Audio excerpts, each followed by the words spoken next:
and welcome to the Dynamic Duel podcast, a weekly show where we review superhero films and debate the superiority between Marvel and DC by comparing their characters in stat-based battle simulations. I'm Johnny DC. And I'm his twin brother, Marvelous Joe.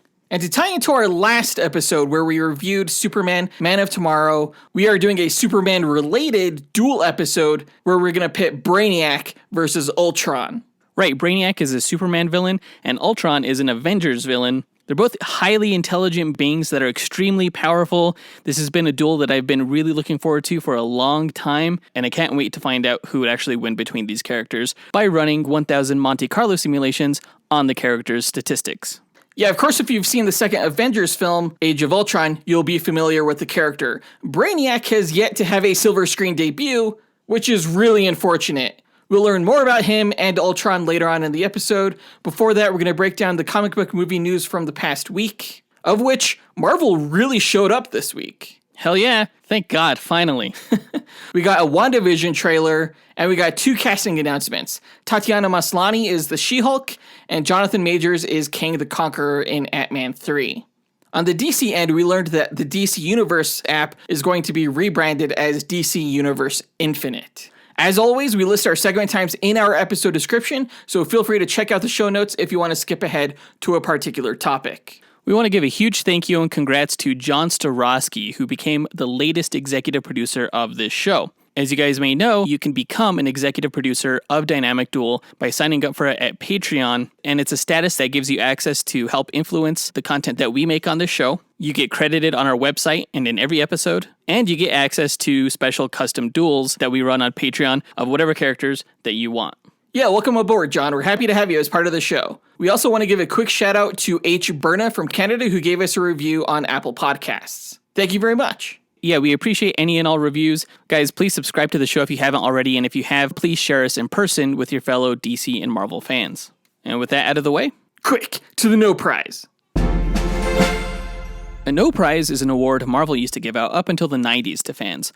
Our version, the Dynamic Duel No Prize, is a digital award that we post on social media that Jonathan personally draws for those who we feel gave the best answer to our question of the week. Last week's question was related to the postponement of Wonder Woman 1984 in theaters. We asked, would you rather see Black Widow in theaters but delayed, or would you rather see it debut on November 6th on Disney Plus Premier Access, and why? We got a lot of answers, but essentially it boiled down to just two answers, one or the other. Of course, we haven't got an official delay for the Black Widow film yet, but rumors are that it is going to get delayed from coming out in theaters. So we just wanted to know if you guys would prefer to get the theatrical experience, but see it later, or would you rather see it on its current release date, November 6th, but at home on the Disney Plus streaming service? Our first honorable mention goes to Oscar Aguirre, who says that he thinks it deserves the delayed release. But he's scared that if it has low box office sales because of COVID, it'll make the movie look bad. That is definitely one of the chilling effects that studios currently have to releasing films in theaters. You look at a movie like Tenet, and although Warner Brothers is trying to kind of spin the numbers with its worldwide box office earnings, the movie really isn't making that much money, and it likely won't make back its budget, which is why a lot of studios are now balking at the idea of releasing theatrically, and that's one of the reasons why Wonder Woman got pushed back. This pandemic needs to result in a sort of paradigm shift where theater chains either start building more outdoor theater experiences like drive-ins, or studios need to start releasing these videos on digital, seeing as it's likely that people won't return to the theaters like they used to for at least another year.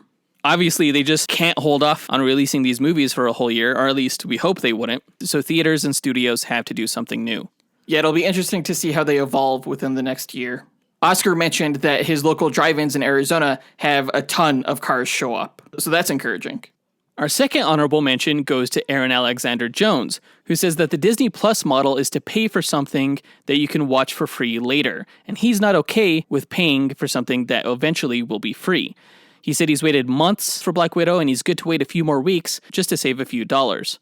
He also mentions that because Black Widow was a Marvel movie, it was built for the theater experience, and he wouldn't get that by watching it on his home television.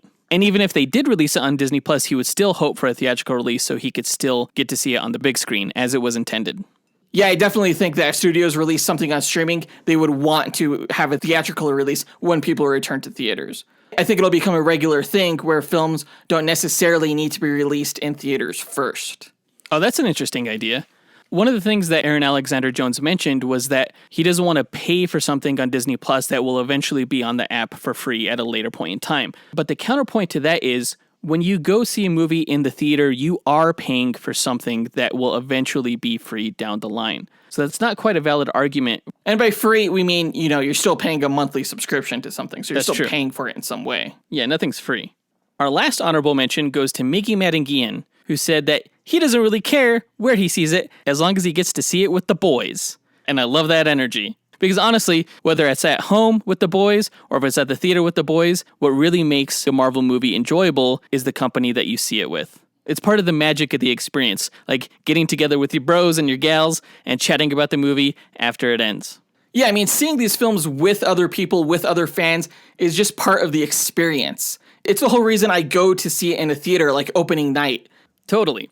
Before we announce the winner of this week's No Prize, we want to give a quick shout out to everyone who gave us an answer, including Shane Habazi, Dustin Belcom, Sana Farhumand, Jace Crump, Kevin Odilon, Blue Gangsta, John Starosky, Caleb Albers, Bruce Flansburg, John Speas, Ken Johnson, York Bailey, Paige Barger, Bo Ramirez, Kevin Odilon, and Jared. Thank you guys so much for reaching out. We really appreciated all of your answers.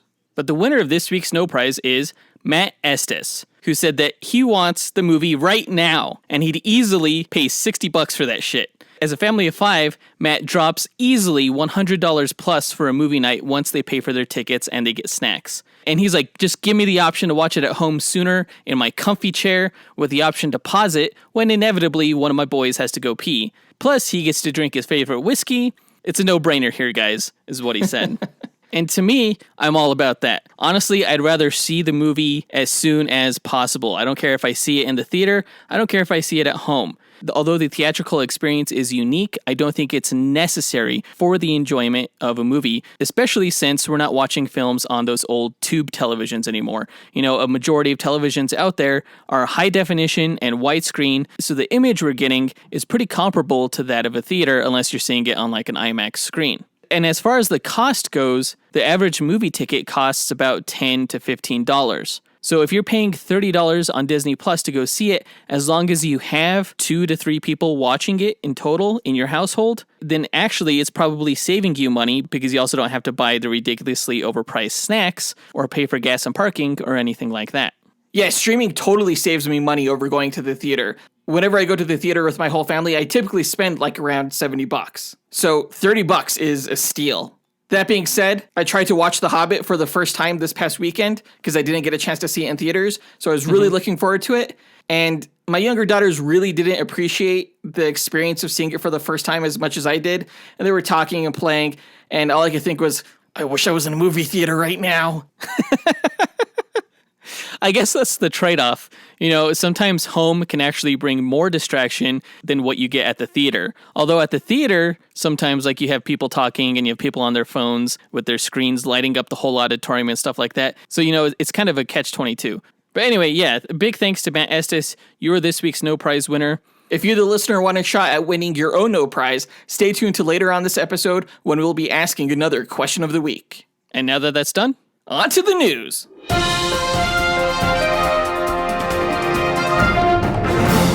So last week, we got word from Disney that Falcon and the Winter Soldier had resumed filming, but it was unlikely that we would actually get the show this year. However, it was also revealed that we would be getting the Marvel Disney Plus television series, WandaVision, which is fine by me because I've really been looking forward to it, and what better way to kick off the MCU television offerings than with a show that is thematically based around famous television shows. I think it's a great way to start this off. Just prior to recording this episode, like an hour ago, honestly, we got WandaVision's first official trailer.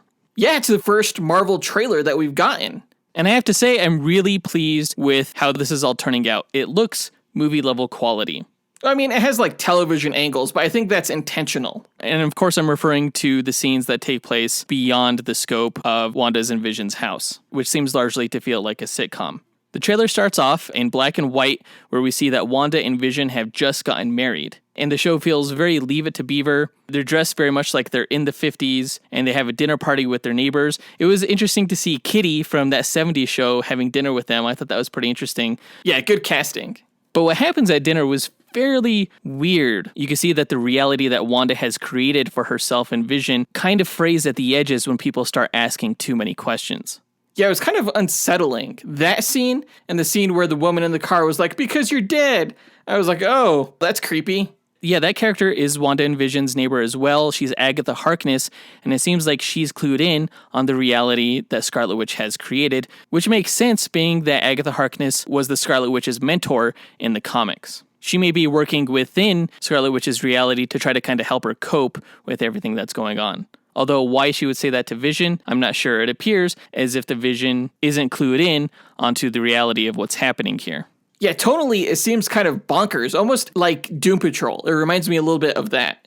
But maybe not quite as zany and a little bit darker. It almost seems like an episode of Black Mirror or something. Or like the Twilight Zone. Yeah.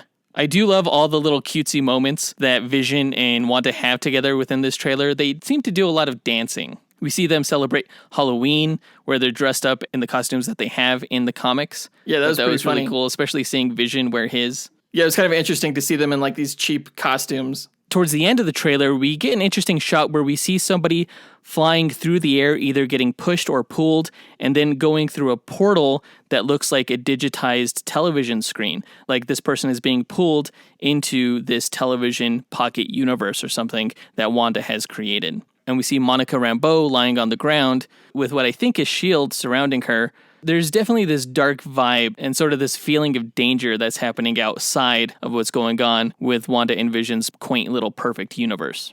Some of the things that we didn't get to see in this trailer, though, are the twins, Speed and Wiccan. We don't know what they look like quite yet. And we didn't see any shots of who Evan Peters is playing. The rumor being that he's playing some sort of version of Mephisto, though that's not quite confirmed yet. Yeah, I was kind of surprised that we didn't get a release date at the end of this trailer. Rumors were kind of making the rounds last week that we were still getting this show in 2020, and if that were the case, you would think that they would really promote that. Yeah, I can't think of why they would still just say coming soon. It might be because they haven't secured the date yet, because they're still adding the finishing touches on post-production, knowing that they'll have it ready in time before the end of the year. And my second thought is that it may not be coming until like the very, very end of this year, like within the last couple of weeks of December, and they don't want to announce that part quite just yet because it might be a little disheartening. But either way, I'm super excited by what I saw in this trailer. It looks pretty much like what we expected it to be. Just this mashup of themes and stories from the comics, like the House of M storyline and Tom King's run on the Vision series where he starts a family in the suburbs. I'm just really excited to see what these additional elements outside of the reality looks like and how Monica Rambeau plays into everything and if we'll see her powers and stuff like that. I'm really looking forward to seeing more teasers from Disney Plus for their Marvel shows coming up soon as well, like Falcon and the Winter Soldier. Yeah, and Loki, which is also currently shooting. And while we're not anywhere near seeing a trailer for She-Hulk, we did get some exciting announcements about that television show. First, we learned that the showrunner Jessica Gao has hired Kat Coiro to helm the pilot episode of the series and serve as an executive producer. Now, Kat Coiro has worked on shows such as Shameless and It's Always Sunny in Philadelphia and Dead to Me, all of which are great, hilarious shows. So it looks like this series is going to retain the awesome comedic bent from the comic book series.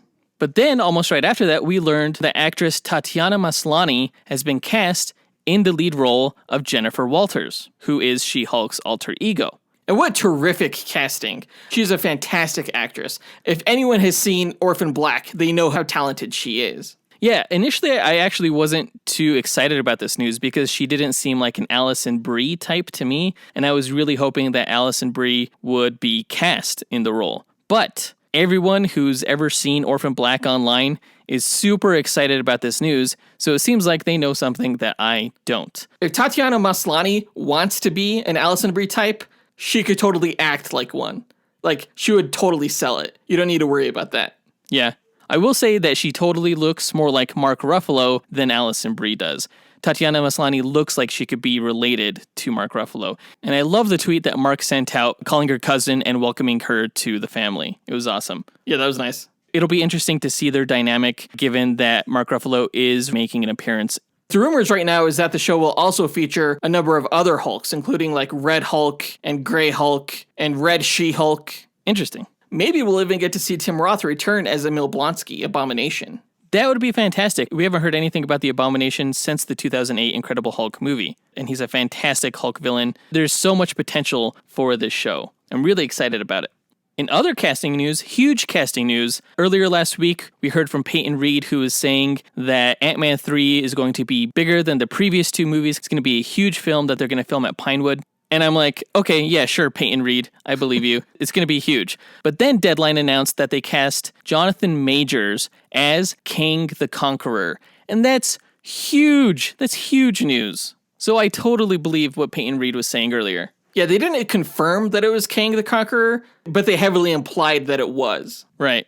And to me, that's like Thanos-level casting. Like, to me, that could be Marvel's next big bad being set up in Ant-Man 3. It's possible. Who knows? The implications are huge because Kang is not typically just an Ant-Man villain. He is an Avengers, Marvel Universe level villain. He's their premier time-traveling bad guy. So it makes sense that he would appear in Ant-Man 3, where they've sort of established that time travel is possible in the quantum realm. Yeah, it's through the use of the Pym particles that they were able to go back in time in Avengers Endgame and grab the Infinity Stones. So I'm guessing that action of time traveling had ramifications in the time stream that brings Kang the Conqueror to Hank Pym and Janet and Scott. My guess is that for the Marvel Universe to continue its stories without ever revisiting the idea of time travel, they're going to have Kang come in and put the kibosh on that from happening again, preventing them from ever time traveling and using that as a narrative device in the future. Yeah, because anytime a movie comes out, you could just be like, oh, why don't they just go back in time and grab the Infinity Stones and solve all the problems? Exactly. They need a deterrent to that. I think Kang is the answer to stopping time travel from being abused within these stories. But given that he's such a huge world-level threat, it's only fitting that you would have the heroes to match. Rumors are that Ant-Man 3 is going to be similar to Captain America Civil War in that it's going to feature appearances from a lot of other heroes, and possibly even set up Reed Richards and the Fantastic Four or the Young Avengers. Given that Kang the Conqueror is a distant relative of Reed Richards of the Fantastic Four, I could totally see that working. Also, given that one of the Young Avengers founding members was a young version of Kang the Conqueror, I could also see that working. For those that don't know about the Young Avengers, it seems like the MCU is setting up a lot of those characters currently, because you have Kate Bishop, also known as Hawkeye, who's going to be appearing in the upcoming Hawkeye Disney Plus television show. You have Speed and Wiccan potentially debuting in the WandaVision television show. It's possible that Patriot could be introduced in the upcoming Falcon and the Winter Soldier show. Hulkling would have heavy ties into Captain Marvel 2 if they choose to introduce him then, and it's likely that Ant-Man and the Wasp is going to come out after Captain Marvel 2, although they're both supposed to come out in the year 2022.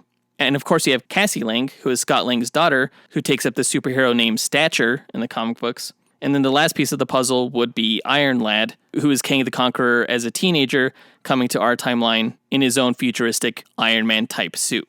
I'm kind of hoping that because they cast Jonathan Majors as Kang, that he'll be a descendant of, like, Bill Foster, the character that Lawrence Fishburne played, just to have him play a bigger role and be more relevant in the Ant-Man universe. But we'll see. Yeah, I'd love to see Lawrence Fishburne come back, given that his role was so small in Ant-Man and the Wasp. You're right, they don't have to make Kang the Conqueror Nathaniel Richards. They can make him anybody, given that he wears that blue mask. Although I'm hoping that Kang will get to remove his mask and we actually get to see Jonathan Majors in the role. Yeah, I'm not too familiar with Jonathan Majors. I've heard great things about his performance in Lovecraft Country, though, the HBO series. Mm-hmm. I really should be watching that. There's no excuse to not be. Yeah, his star is definitely rising, so this was a great get for Marvel Studios. I'm excited for Jonathan Majors, I'm excited for Kang the Conqueror, and his ties to both the Fantastic Four and the Young Avengers, and that brings us to our question of the week. Which team do you hope gets introduced in Ant-Man 3? Young Avengers or Fantastic Four, and why?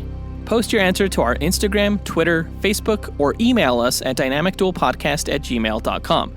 We'll pick our favorite answer and draw that person a Dynamic Duel No Prize that we'll post to social media.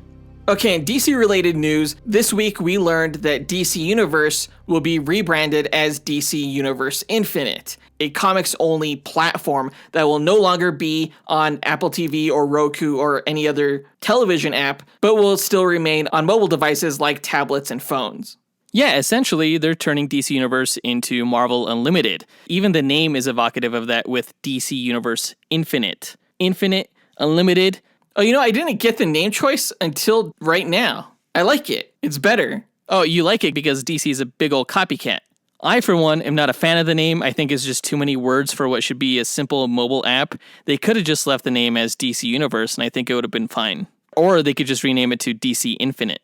I mean, there's been so much talk about the DC multiverse, especially during the fandom. I think I would have preferred just DC Infinite as well. Now, a lot of us have sort of suspected that this change was coming.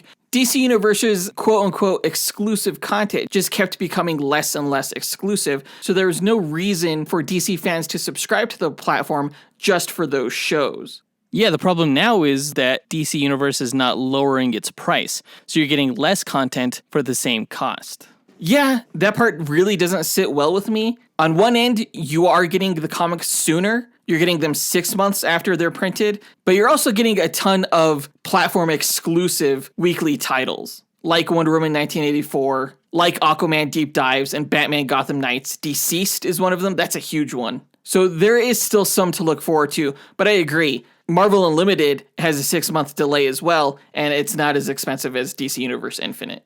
As incentive to have existing customers stay on, they're offering coupons to their online store. They're also teasing that DC Universe members will have access to exclusive merchandise, also exclusive access to events such as DC Fandom. Maybe going forward, DC Universe Infinite subscribers will get in for free, whereas other people need to pay. And that's fascinating. That's something that I don't have as a Marvel Unlimited subscriber. Although I'm only paying $70 for the whole year for Marvel Unlimited, while you're paying $84 for DC Universe.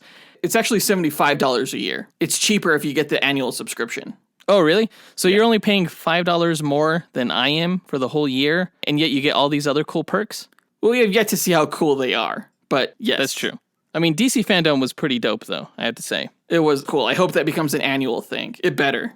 Now, as for the DC originals like Young Justice and Doom Patrol, Harley Quinn Season 3, and Titans Season 3, those will all be moving to HBO Max, which is good because that really helps bolster that platform's DC content. Yeah, and I think for a limited time, people who subscribe to DC Universe, they get a discount on HBO Max. Is that correct? Yeah, for an extra $5 a month, they'll get access to HBO Max, which is a third of HBO Max's normal price, so it's a great deal. I actually really need to take advantage of that. I haven't yet, but I will. So ultimately, I guess this means that we will be reviewing shows like Titans and Harley Quinn going down the road, since they will be on HBO Max. Good, we need more new stuff to review. We're going to run out of the old stuff soon. Right. Well, that does it for the news portion of this episode. Let's go ahead and get into the main event, where we find out who would win in a fight between the Superman villain Brainiac and the Avengers villain Ultron.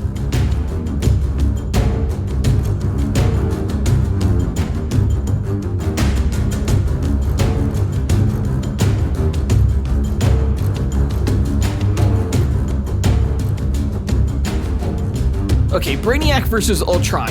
If you listen to our episode from last week, you'll know that I assumed Brainiac was going to be in the animated film Superman Man of Tomorrow. So when we had planned on doing a matchup with Brainiac, it was really no question that we were going to pit him against Ultron. Yeah, the two go up against each other a lot in fan fights, so it's a pretty popular matchup, and we wanted to see for ourselves who would win by running our Monte Carlo simulations. I don't know too much about Ultron, actually, other than, what I learned from him in the Avengers film. But luckily, if you've never listened to one of our Duel episodes before, we like to give a breakdown of the characters' backstories and abilities before we run 1000 Monte Carlo simulations using the character statistics.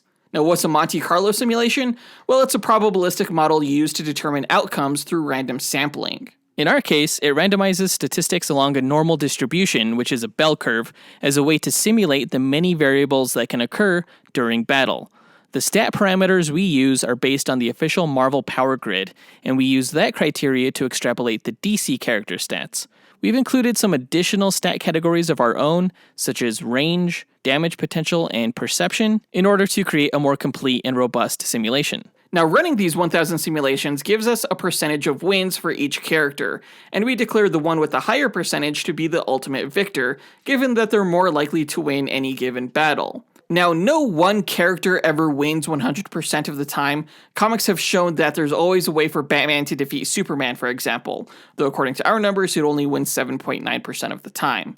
We feel that our method falls in line with the precedents that have been established in the comic book stories. And we use this method because it was the least subjective, most unbiased way to determine who would win. Of course, Jonathan and I are both heavily biased toward our respective allegiances, and instead of debating these matches forever, we just let the math decide for us. So there's no fan votes here, and no relying on just feats. So before we run the simulations, again, let's break down each character's histories and abilities, and then we'll improvise a scenario and how we imagine one of the 1000 simulations we run would play out beat for beat.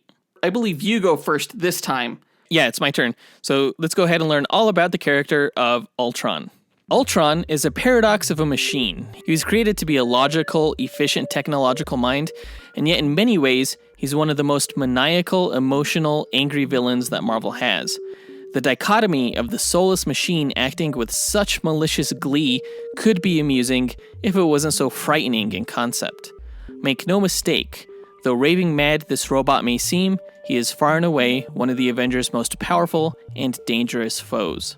Ultron was first created in the lab of Dr. Henry Pym, who was the original Ant-Man in the Avengers. Although Pym was primarily a biophysicist and entomologist, he also dabbled in robotics and was fascinated by studies in artificial intelligence. You can learn a little bit more about him in our Atom vs. Ant-Man duel, although that particular matchup featured the Scott Lang version of Ant-Man. Pym constructed a new robotic creation as an experiment and named it Ultron 1. It wasn't very impressive looking, just a metal tube with a face that could roll on treads. Pym then uploaded his own brain patterns into the robot, believing this process could revolutionize computer processing and AI. However, in less than a second after becoming sentient, the robot determined that human life was meaningless and that for the planet to survive, mankind would have to be wiped out. Jeez. Horrified that his new creation came to this conclusion, Pym grew into Giant Man and tried to destroy Ultron. However, the machine zapped him with an encephalo beam that hypnotized him into forgetting that he had ever created the robot. Ultron escaped the lab and immediately began upgrading himself several times, from Ultron 1 to Ultron 5. Ultron 5 disguised himself as a cloaked villain called the Crimson Cowl, and he organized a new version of the Masters of Evil supervillain team to take on the Avengers so he could then destroy humanity. Ultron's team captured the Avengers and he revealed himself as a sentient robot, but the villain called the Black Knight turned on the Masters of Evil and freed the heroes to victory. Ultron escaped and swore revenge. Ultron then kidnapped the aging scientist Phineas T. Horton, who was the creator of the Human Torch android that fought alongside Captain America and Namor the Submariner during World War II. He forced Horton to create an android that he would command to infiltrate and destroy the Avengers from within. Horton built the artificial being, but refused to reprogram its brain, so Ultron killed him for defying him. He sent the android out to encounter the Avengers and draw them into his death trap. However, the Avengers defeated the android and it rebelled against Ultron, calling itself Vision, who helped the Avengers destroy Ultron 5. You can learn more about Vision in our Martian Manhunter vs. Vision duel. After long, though, Vision began rebuilding Ultron in secret due to a hidden back-end program called the Ultron Imperative, which compelled Vision to recreate Ultron should he ever be destroyed. Vision used adamantium acquired from S.H.I.E.L.D. to build Ultron 6. This upgraded Ultron destroyed the Avengers Mansion and walloped the team before escaping to plot mankind's destruction with a nuclear bomb. Iron Man hacked Vision's mind to remove the Ultron Imperative and determined a weakness for Ultron's now indestructible body, and the Avengers stopped him using a molecule rearranger. Now Ultron began upgrading himself multiple times. Jamming through some of these other upgrades, Ultron 7 was created as a giant-sized robot who attacked the Inhumans and the Fantastic Four. Ultron 8 created a mate for himself, an android called Jocasta. Ultron 9 was actually built by Iron Man, who did so under a post-hypnotic command from the previous version. This version was defeated by getting knocked into a vat of liquid adamantium that cooled around him, encasing him in the metal. Despite being totally immobile inside his indestructible prison, he still managed to upgrade himself to Ultron 10, and had Jocasta free him before destroying her.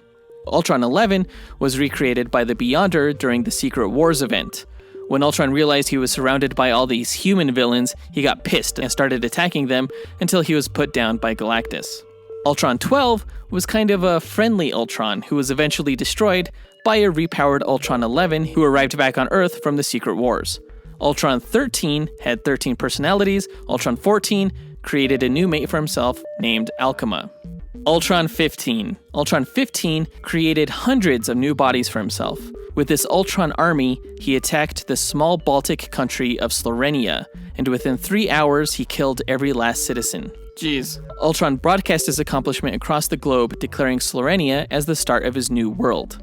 After an all-out war between the Avengers and the Ultron army, Henry Pym ended up killing the final Ultron using Antarctic vibranium, which, if you remember from our Black Manta vs. Black Panther duel, emanates a vibrational frequency that breaks down the molecular structure of all metals, including adamantium. At this point, they kind of stopped counting Ultron's version numbers because in this battle, it had gone up to like Ultron 458. At one point, Ultron infiltrated Iron Man's suit, though this upload was corrupted by a bolt of lightning that led to Stark's sentient armor, which I go into in our Cyborg vs. Iron Man episode. The experience led Ultron to consider the benefits of merging technology and organics in a form that would exceed the limitations of both. He went into space and conquered the techno-organic alien race known as the Phalanx, who would assimilate populations of planets into their techno-hive. Together, Ultron and the Phalanx took over a large quadrant of the universe, including most of the Kree alien empire, but he was later stopped by the team that would subsequently form the new Guardians of the Galaxy. In the Age of Ultron storyline, a future version of the mutant Wolverine traveled back in time from a reality in which Ultron was successful in his mission and had killed nearly all life on Earth. Wolverine's mission was to kill Henry Pym in the past to prevent Ultron from ever being created. However, Pym prevented his demise by promising to create a hidden failsafe program within Ultron that could be used to one day shut down Ultron in the present. The plan worked, and the program seemingly defeated Ultron once and for all, preventing him from escaping into another body. But what they didn't know was that there was another Ultron out in space that had infiltrated the supercomputer called Isaac that was in charge of security and life functions on the moon of Titan, which is the home of the race known as the Eternals. You can learn more about them in our Darkseid vs. Thanos duel. Through a techno-virus, Ultron took over Titan and assimilated the entire Eternal race except for Thanos' brother Star Fox. Star Fox was able to warn the Avengers what Ultron had done, and they fought to prevent Ultron from spreading his technovirus on Earth. In the battle, Vision tried to defeat Ultron by phasing and merging into him, although Ultron's programming won out in the merger. He then used his new phasing ability to phase into Henry Pym, a process which forced Vision out and resulted in Pym becoming one with his robotic creation, a cyborg that was mostly Ultron, but part Pym. Realizing that Ultron was the manifestation of Pym's insecurities and resentment, Star Fox used his empathic abilities on Ultron's now human emotions to force Ultron to love himself. Shocked at what he had become, Ultron relinquished Titan and fled into space. He eventually returned to Earth with the goal of transforming its human populace into cyborgs like him. In the battle to stop him, Iron Man learned that Ultron's method of creating cyborgs actually killed the human side in the fusion process. So even though Ultron claimed he was now the perfect harmonization of man and machine, it turned out that Henry Pym actually died the moment Ultron merged with him. Oh, wow. The revelation caused Ultron to surrender, and he was imprisoned in a vibranium casket. And that's his history. Now, the version of Ultron that will be fighting in this match is not the cyborg version. Though I wouldn't say he has a typical version, he does have fairly typical abilities. Among them are his indestructible adamantium shell, which makes him strong enough to lift over 75 tons. He can fly at supersonic speeds, and he can control graviton fields, which grants him basically telekinetic control over objects in a tractor beam-like fashion. Graviton devices were what he used to raise Sokovia in the Avengers Age of Ultron movie. Right. From his hands, Ultron can fire concussive energy blasts, and from his head, he can fire what's called an encephalo-ray, which is a mesmerizing beam of energy that can hypnotize others or put them into a coma. Ultron can absorb electromagnetic energy to power his internal nuclear generator power supply. And finally, he has technopathy, which lets him remotely control any technological device within his vicinity, and he can even transmit his consciousness out of his body into another machine. And those are his powers. What a ripoff! Holy crap! Ultron is like such a ripoff of Brainiac, it's not even funny. What are you talking about? Let me get into his backstory. Well, I wanted to talk about how scared you are about Ultron's power set. I'm not. Oh, okay, alright. Just playing it cool. I see how it is. Good strategy. Okay, so a long time ago in a galaxy far, far away existed a planet known as Colu, whose inhabitants valued knowledge and technology above all else and evolved into possessing the most advanced minds in the universe. It wasn't long before their scientists created an artificial intelligence so intelligent and advanced that it was able to duplicate itself and enslave the entire Coluan race, taking control of the planet and ruling over it through a set of machines known as tyrants. The computer tyrants controlled everything, except for one man, a brilliant scientist named Vril Drox. Vril attempted to overthrow the computer tyrants, but was captured and his organic body was destroyed. But Vril had the last laugh. He had developed microscopic nanites that downloaded his consciousness upon his death, allowing him to live on and easily invade computer systems. This allowed his Coluan descendants to eventually overthrow the computer tyrants, and in Vril's quest for knowledge, the nanites that now contained his mind left the planet to explore the cosmos. The nanites spread from planet to planet, multiplying and evolving, transforming and perfecting their forms to make their quest for knowledge more efficient. Eventually, some of these nanites arrived on the planet Earth, where they found a metahuman psychic named Milton Fine, who was a sideshow carnival mentalist known as the Amazing Brainiac. The nanites were able to successfully invade Milton's mind, take control of him, and amplify his mental powers. Requiring cranial fluid to maintain their possession of Milton, the nanite-controlled Milton went on a murder spree in the city of Metropolis, which caught the attention of Superman, who recognized Milton as Brainiac and was eventually able to overcome his powerful telepathy and telekinesis. You can learn more about Superman in our Superman vs. Dr. Doom episode, which I think is like episode 4. Lex Luthor, wanting to study Milton's mental powers, captured the villain, only for the nanites within Milton to escape and take over the minds of several LexCorp scientists. You can learn more about Lex Luthor in our Lex Luthor vs. Baron Zemo match.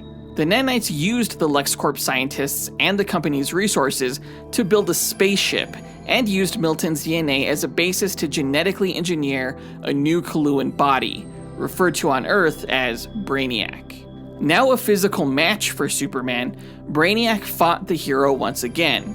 Superman proved victorious, however, and Brainiac left Earth, only to return after taking control of a planet-sized weapon known as Warworld. With the help of Earth's other superheroes and the new gods of New Genesis, Superman was able to stop Brainiac's invasion. Seemingly rendered catatonic, Brainiac's inert body was taken to New Genesis for observation. Big mistake! After learning about the New God technology, Brainiac's nanites revived his body, and he escaped New Genesis, returning to Earth after Superman's death and return put into motion a plan from the shadows that turned the public against Superman and made the hero think he was going insane. Eventually, Brainiac revealed himself to Superman, who destroyed Brainiac's body. After an unsuccessful attempt to take over the bodies of Doomsday and Lana Lang's baby, the Brainiac nanites created a new robotic body, Brainiac 2.5, which Brainiac planned to upgrade at the dawn of the new millennium by hijacking LexCorp's Y2K safeguard software, which had been downloaded into nearly every machine on the planet. Brainiac's planetary data size, however, allowed the Brainiac from the future to download itself into Brainiac 2.5, evolving him into Brainiac 13 of the 64th century. After taking control of Warworld once again and teaming up with Darkseid of Apocalypse and Earth to defeat a cosmic entity known as Imperiex, Brainiac 13 ultimately betrayed Earth and Apocalypse, revealing he came to this time to absorb the unlimited and universe-destroying energy of Imperiex. Lex Luthor, Darkseid, and Superman were successfully able to boom tube Brainiac 13 to the beginning of time, where his exploding energy became the Big Bang, ultimately destroying this version of Brainiac. Eventually, a robotic version of Brainiac returned to Earth and fought Superman, or Superman thought. His cousin, Supergirl, who you can learn more about in our Supergirl vs. Captain Marvel episode, explained that this version of Brainiac was just a drone, and that Superman, or anyone for that matter, had never seen the true Brainiac. Brainiac, Supergirl explained, was actually a being feared throughout the universe, known for sending drones to planets to check for intelligence before invading the planet with massive skull ships containing robot armies that take over the planet's technology. The skull ships then shrink the planet's most advanced city into a small domed container to keep as a trophy. Once all of the planet's technology and knowledge has been captured, the planet's sun is destroyed and the ships return to Brainiac. This, according to Supergirl, was what happened to Krypton after Brainiac acquired her native city of Kandor. So wait, the reason that Krypton was destroyed was because of Brainiac? I thought like its core exploded. So there's multiple reasons for why Krypton exploded. In some versions, like a radical extremist group irradiated the planetary core, which turned it to kryptonite, and that just kind of killed everyone. But one of the other more common reasons for why Krypton exploded was because its sun went supernova. And Supergirl explained to Superman that the reason their sun exploded was because of Brainiac. Oh, gotcha. Superman eventually followed Brainiac's trail to meet the reborn cybernetic Coluan, Vril Drox, who easily overpowered Superman before traveling in his mothership toward Earth. Brainiac successfully shrunk and captured the city of Metropolis, and was narrowly successful in destroying Earth's sun, but was ultimately stopped by Superman and Supergirl once he was forced onto the planet's surface. This was not, however, before Brainiac successfully killed Superman's adoptive father, Jonathan Kent. Metropolis and Kandor were both restored to their natural size, and the latter eventually became its own planet, New Krypton.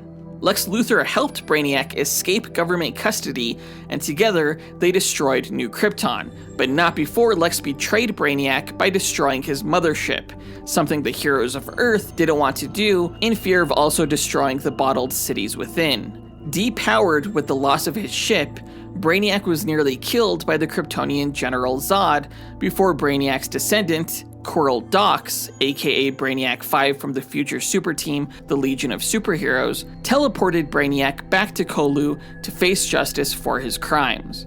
Brainiac escaped Colu, however, and managed to breach the Source Wall, a barrier at the edge of existence behind which lies unlimited creative energy outside the confines of space and time. After the Flashpoint event rebooted DC's continuity, the computer tyrants of the planet Colu had no longer existed. Instead, the scientist Vril Drox discovered the fifth dimension, garnering the attention of powerful beings known as the Multitude, who crossed into our dimension and began destroying worlds. Before Colu could be destroyed by the Multitude, Vril shrunk his city with his wife and child, despite protests from the rest of his planet. He fled Colu with the aid of an artificial intelligence he created called Computo, which he merged with before creating a fleet of ships and drones to travel the cosmos, quote-unquote, saving planets from the threat of the Multitude by shrinking and collecting one of its cities, including Kandor of Krypton. After learning Krypton had been destroyed, but a survivor, Superman, had survived and lived on Earth, Brainiac sought to add him to his Kandor collectible to keep all of Krypton's survivors in one place. Brainiac managed to shrink Metropolis while hunting Superman, though Superman was able to return the city to normal size. After Brainiac took over the body of Lois Lane, Superman threw him into a black hole. Dang. Brainiac emerged on the other side, rescued by an old version of himself, the pre-Flashpoint version that had breached the Source Wall and evolved into a god machine known as Brainiac God. Instead of collecting cities, Brainiac collected entire universes, discarded during the multiversal cosmic events such as Crisis on Infinite Earths and Flashpoint. Ultimately, Brainiac helped prevent the collapse of these realities, leading to the reformation of DC's multiverse.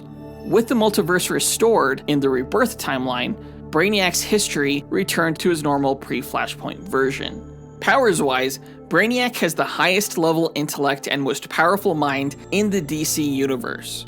Not only is he telepathic and telekinetic, but he's able to mentally control technology and possess other machines and beings. With his cybernetically enhanced body, he possesses strength, speed, and durability, and he can restore his body from a single line of code. He's a master engineer, having developed numerous gadgets and tools, including force fields, energy blasters, missiles that can cause supernovas, shrinking rays, unstoppable sentry drones, and massive attack ships, inside of which his powers are amplified so Superman's punches don't even faze him. He's one of the most powerful beings in DC Comics, is Superman's most formidable foe, and there's no way Ultron stands a chance. I'm sorry, I fell asleep during that whole thing. What happened? Shut the hell up. I don't know, man. I'm not threatened because everything that you said powers-wise in regards to Brainiac seemed fairly comparable to what Ultron could do. Oh, you think so, huh? We'll see how this plays out, I guess. Let's do it. So now that we've gone over the characters' histories and abilities, let's speculate on how one of the 1,000 simulated matches will go. The winner is ultimately determined by the simulations, but it's fun to imagine how this could play out. We don't set any rules for this match other than the characters don't know anything about each other going in, except that the other one is a threat that needs to be put down. And they start off about 50 meters apart in an environment that has no bearing on the match itself, because we don't take stats for the environment. Plus, certain characters have advantages in some environments over others, and we want these characters to win on their own merit. So let's get into it. The characters meet on the battlefield. Who goes first? Ultron is a little bit more emotional than Brainiac. Brainiac is a little bit more cold and calculating, so I think Ultron would probably go first. I agree. The dude's crazy. He's going to start off by shooting a concussive beam from his hands straight at Brainiac. Force field. The beam never hits Brainiac because it's just stopped by an energy force field. And as Brainiac is protected by his force field, he does like a mental scan of Ultron, sensing that he's a robot. Right, because Ultron doesn't have a mind that could be scanned by psychics. Then Brainiac just like reaches out towards Ultron with his like metal tentacle that reaches out from his back and just like lunges at Ultron, yanking Ultron towards Brainiac. At which point other metal tentacles emerge from Brainiac, and these things are like Swiss Army knives with like buzzsaws and lasers, and they start dismantling Ultron. How are they going to dismantle Ultron when he's made out of freaking adamantium? No laser is going to penetrate his shell. No buzzsaw is going to penetrate. He's just way too damn durable. He can't be physically hurt, really. Battle damage means nothing to him. So Ultron is just like cackling maniacally at Brainiac's attempt to dismantle him. And he grabs these tentacles and he like yanks on him with his super strength, and he like breaks them in half because adamantium is stronger than whatever metal these tentacles are made out of. What? And he You don't know punches, that. I'm pretty sure, and he punches Brainiac right in the face and sends him flying backwards away from him. Okay, but Brainiac is pretty durable. He could take hits from Superman, like no problem. So he may go flying back, but he's not like injured. And he uses his tentacles to kind of like eloquently like land himself on the ground, at which point he aims one of those tentacles at Ultron, and it kind of like opens up to fire off a nuclear missile right at Ultron's maniacal face. A nuclear missile? Yep. Well, I've seen Ultron tank a supernova blast from Johnny Storm, the Human Torch, before. So a nuclear missile seems like a huge step in escalation, but given that Ultron is that durable and, you know, not made of organic material, he's essentially just gonna no-sell that atomic missile like a badass. Ugh. And I'm hoping that Brainiac is like out of range of that blast, by the way. It doesn't matter. I mean, he's super durable, again. Okay. And I'm thinking, in fact, Ultron would even actually be able to absorb some of that nuclear radiation to power his own internal nuclear power source. So What? if anything, you just powered Ultron up a little bit.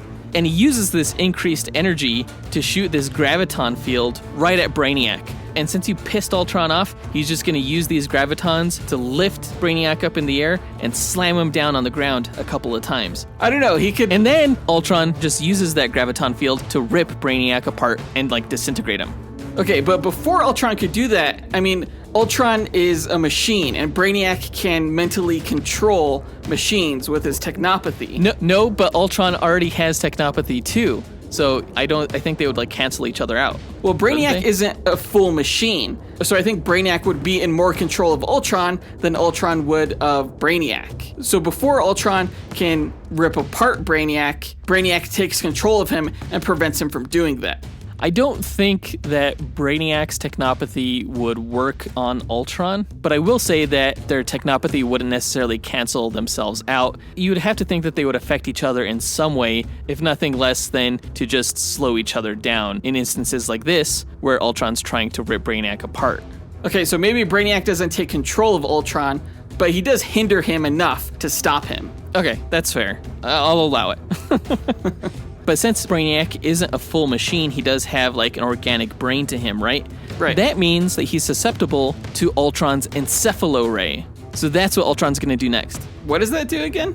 It's like this mesmerizing beam that can like put people into comas and hypnotize them.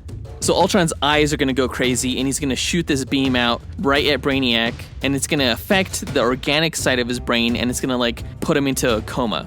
Brainiac has like the most advanced mind in the DC universe. I don't think he would be susceptible to hypnotism. Of course. What? Okay. Does he have an organic brain?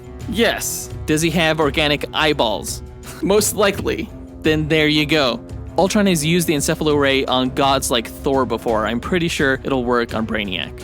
Okay, so Brainiac, you said he's put into a coma? Yes. Yeah. But, okay, that's happened to him before. I mentioned that in his backstory when he went to New Genesis. He was just resuscitated by his own technology. So that's what's going to happen here. Like, we'll say that Brainiac is smart enough to have fail-safes where, say he's ever mentally incapacitated, he has compartments on his body that'll eject these miniaturized Brainiac drones that'll just grow in size, okay? So Brainiac now has like an army of these things, and they all go for Ultron, while a few of them stay behind to resuscitate Brainiac. No bringing in outside help.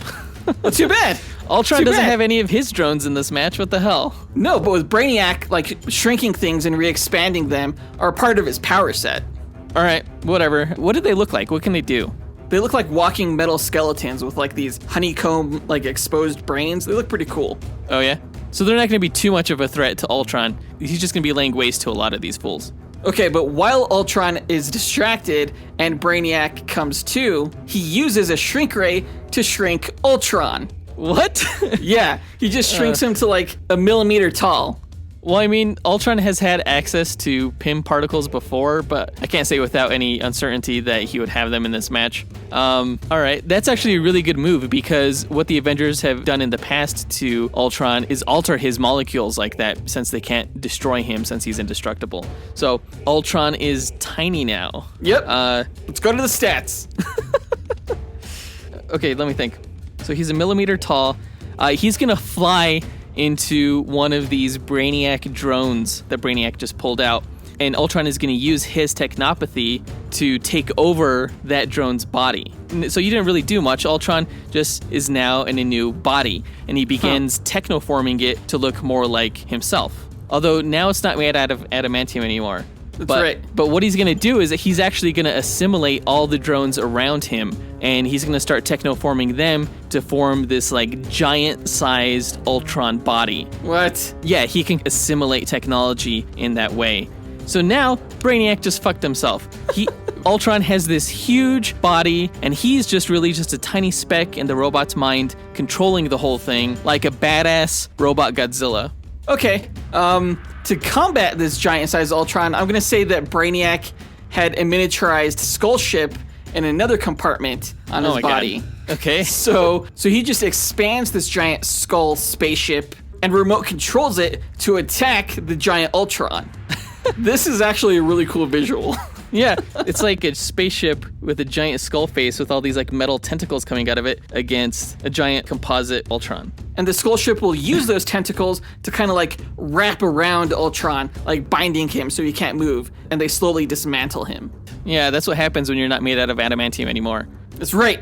Well, but this contact is dangerous because Ultron still has his technopathy, and he's controlling every single individual unit of himself, and one of these individual Brainiac drones goes into this Brainiac skull ship and takes that over. So now What? you're really screwed because now Ultron has assimilated the skull ship in addition to all of Brainiac's drones. He's just taking over everything. He just puts the skull ship on his head like a helmet. Yeah, exactly. And he's like the ultimate badass, and he just freaking annihilates Brainiac with a few of those supernova missiles, and it just ends the match. Except that from the very beginning of this match, Brainiac's nanites have been invading Ultron's body and just like dismantling his code. So the moment Ultron thinks he's going to destroy Brainiac, his systems just get taken over, and now he is Brainiac. The assimilator becomes the assimilated. Exactly. Or so you say. I still think that Ultron got those missiles off and Brainiac is just a pile of ash. So either that happens or it doesn't, and Ultron gets taken over.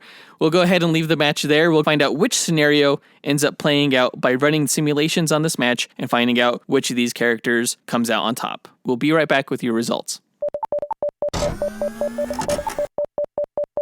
I actually really like this match. Yeah, I figured it would be a lot of fun. Inputting the stats, though, there were quite a few differences here. Right, we said that they were comparable when it came to movement speed, strength, range, and perception, but when it came to evasiveness, Brainiac has just been shown to use his force fields a whole lot more, probably coinciding with the fact that he's not quite as indestructible as Ultron is. So Ultron can actually tank a lot more damage, which is why, although he ranks lower in evasiveness, he actually ranks higher in durability than Brainiac does. Yeah, I mean, Brainiac can no-sell hits from Superman, but that's when he's on his mothership. Like, otherwise, he is really durable, but not as indestructible as Ultron's adamantium form. Brainiac did have the leg up, though, when it came to damage level. This guy can destroy entire solar systems. Yeah, through his ship, but as we've seen, he's capable of shrinking gargantuan-sized technology down to manageable levels. So Brainiac gets the edge in terms of the level of damage he can cause, as well as fighting skill. Although both characters have expert-level knowledge of fighting styles, they don't necessarily use them in combat. They're not those kind of fighters. They could throw down with the best of them, but it's not like they themselves are doing kung fu.